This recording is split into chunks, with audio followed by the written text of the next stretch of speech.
The Colonel Podcast. Hosted by Noah Norton.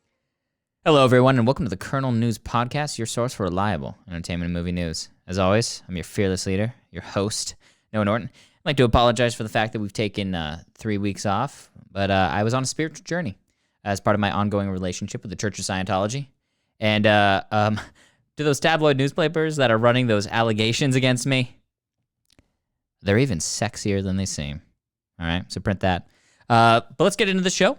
We're going to be doing some quick bites. These are news, short reviews, and trivia you might not have known, and some stuff to kind of catch you up to what's happening in the recent weeks. All right, so let's pop it, lock it, and butter it down.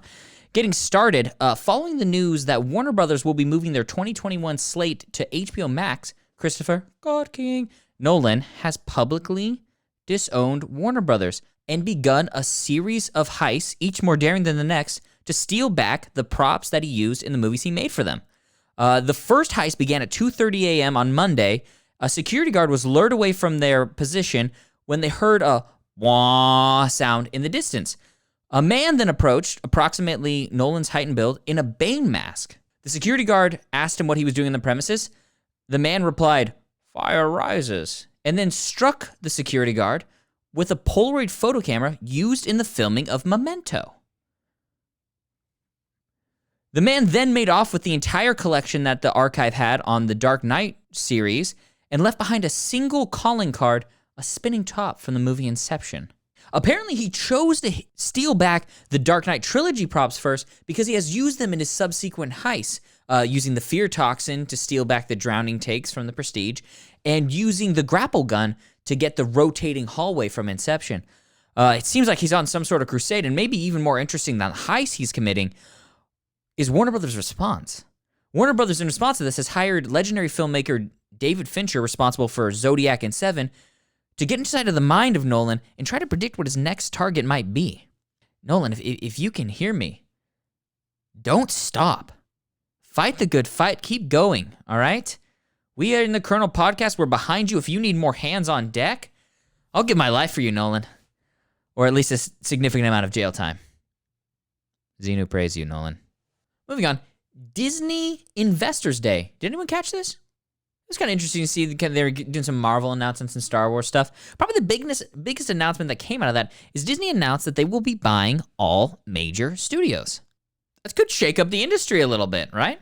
They've announced Universal, Paramount, Columbia, Warner Brothers, justice for Nolan, am I right? There are now all subsidiaries of the Walt Disney Company. That's interesting, right? I think it could make for some different franchises coming together, that sort of stuff. You see Fast and Furious with Marvel or Star Wars. It's interesting. I think my first reaction to seeing this is thank Xenu that A24 is not on this list. Like, could you imagine if Disney owned A24? What that would be like? Could you see? Oh no, they just bought it. They just bought A24. It was the first one on the list. It's A24 then okay. Well, that's not good. Moving on, white male rage section to be added on Netflix. This followed the news we reported on our last Quick Bites episode about Netflix edition of the Good for Her section. Apparently, there's so many fights across subreddits and Twitter about the Good for Her section. It was just such a mess.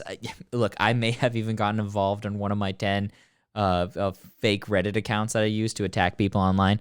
So Netflix, kind of seeing how the scales were imbalanced, righted it by adding their own white male rage section.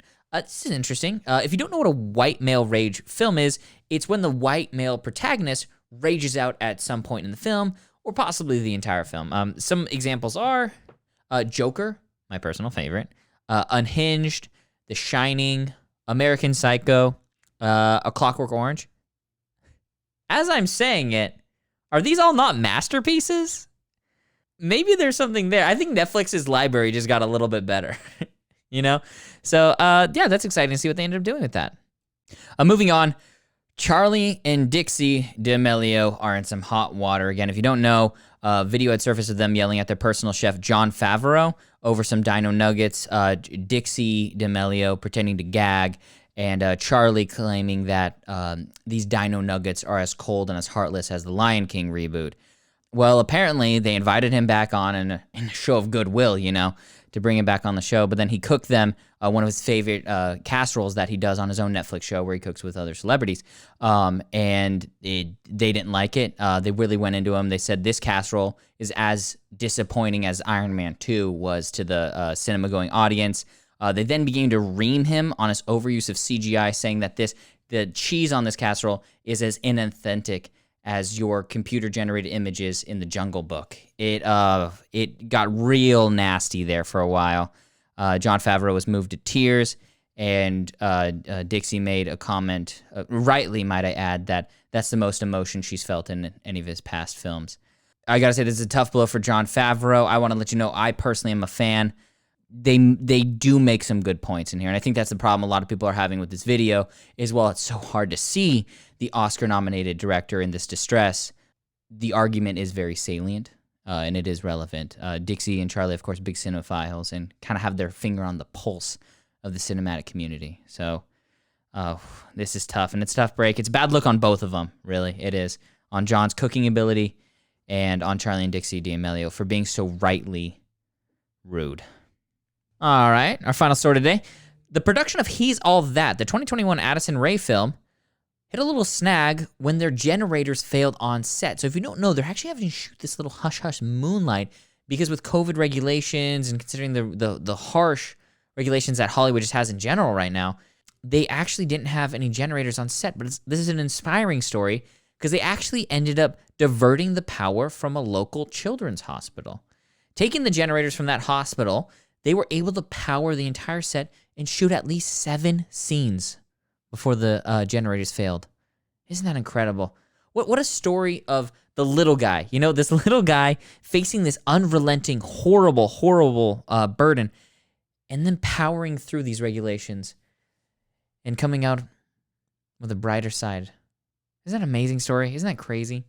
And we're going to get this beautiful remake gender swap out of it. Addison Rae, the incomparable beauty she is. We're so excited to see what she does. Oh, but also Tanner Buchanan, you stole my role. That should have been me in there. I guess they didn't want to hire this oppressed film bro, right? 3 kids died as a result of the generators being taken. Okay, moving on. We're going to have a quick break here, and we'll be back in just a moment. Don't go anywhere.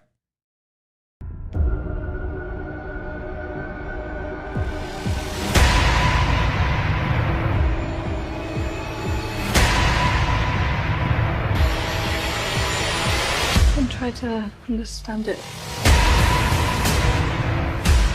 Feel it.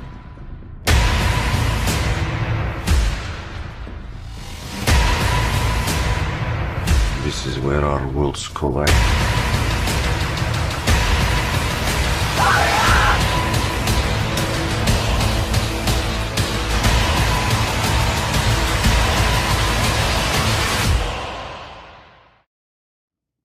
Welcome back, everybody. We're going to head into our quick review section now. These are some quick reviews, kind of first impressions or like thoughts I've ruminated on after seeing these certain pieces of media. So buckle in. Here we go. First up is Mank 2020. Now, in preparation for this, I watched the Mank prequel, Citizen Kane, 1941. I hadn't seen it since I was 12, so it was kind of a refresher to catch me up about what was happening in that world. And then I watched Mank. And don't burn me at the stake for this, but I have to say, David Fincher just knows how to make a better film. Like, I hope Orson Welles is rolling in his grave. I really do. Because Mank is just so vastly superior. I was like, not really sure if I could get behind it also being black and white. You think with the years passing that the technology would have progressed to a point where they're doing color.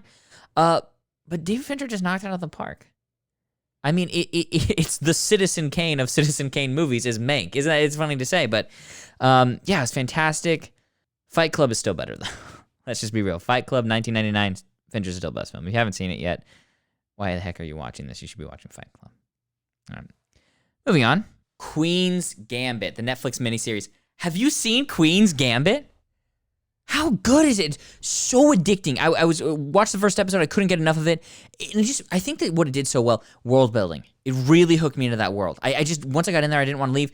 And I know this sounds so cliche, But like after I watched the series, I was like, I really want to start drinking. You know? Like when you're watching and you're seeing all the like drinking and alcoholism and drug abuse, I was like, I really want to start doing that. Right? And I think it was just because the characters were so fun and how they interacted with her drinking so much. I have to say, after I finished the third episode, I actually paused the series and I went down to my local store and I just looked to see if they had any bottles of alcohol. Of course, they're all sold out because the show's been such a stellar success. But I was able to get my hand on a 6-pack of beer and I was like, oh, I'm just like Anya Taylor-Joy's character from Queen's Gambit. You know, oh my gosh, it was fantastic.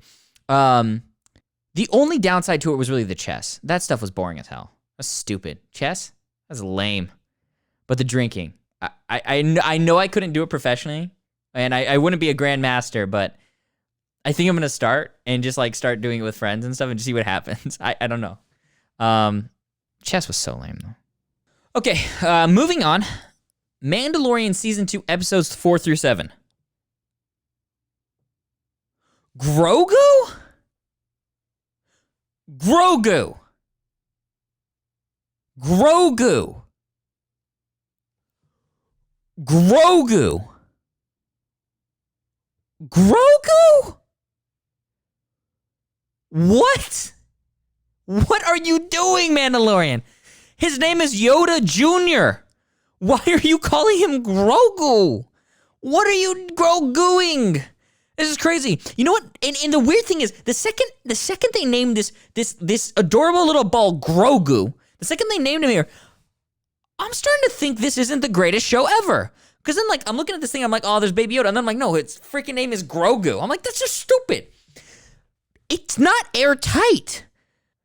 I mean, there's plot holes all over the place. And I keep thinking, like, oh, you know, I really wanted a scene of them just walking through the desert. Okay, that's cool if it's Baby Yoda and Mando. It's not cool when it's Grogu and Mando. Grogu? Are you kidding me? Dave Filoni. Grogu? Also, the costume is kind of clunky. Is anyone noticing this? The costume's kind of clunky. The action looks weird when they're like fist fighting because it's all clunky. Also, is Baby Yoda, and I am calling him Baby Yoda. You can't force Grogu down my throat. Is Baby Yoda going to be kidnapped every season finale? Because around season 7, that's going to be pretty dang annoying. Grogu? So, moving on.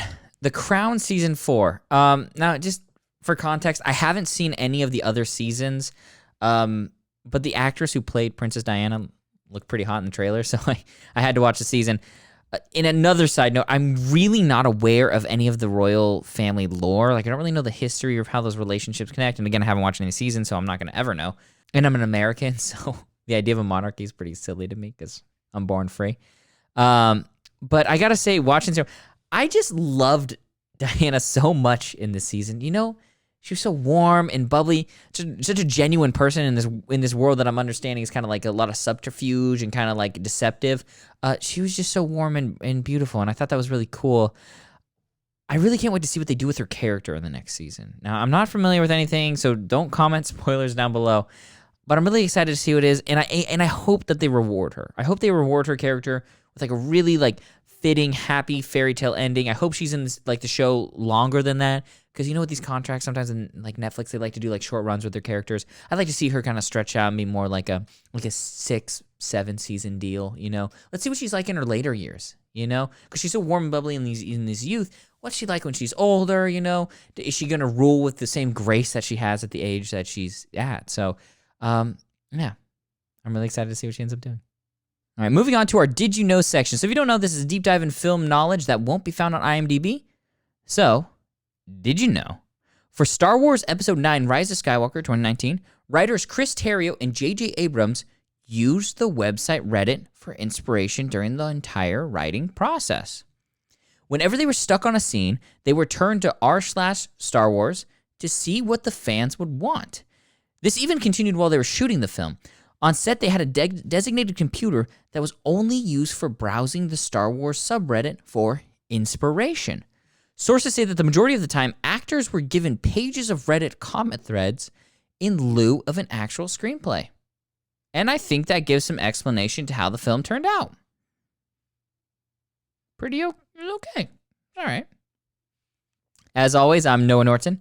I hope you enjoyed this video, and be sure to follow us on Instagram at The Colonel News. Have a good one.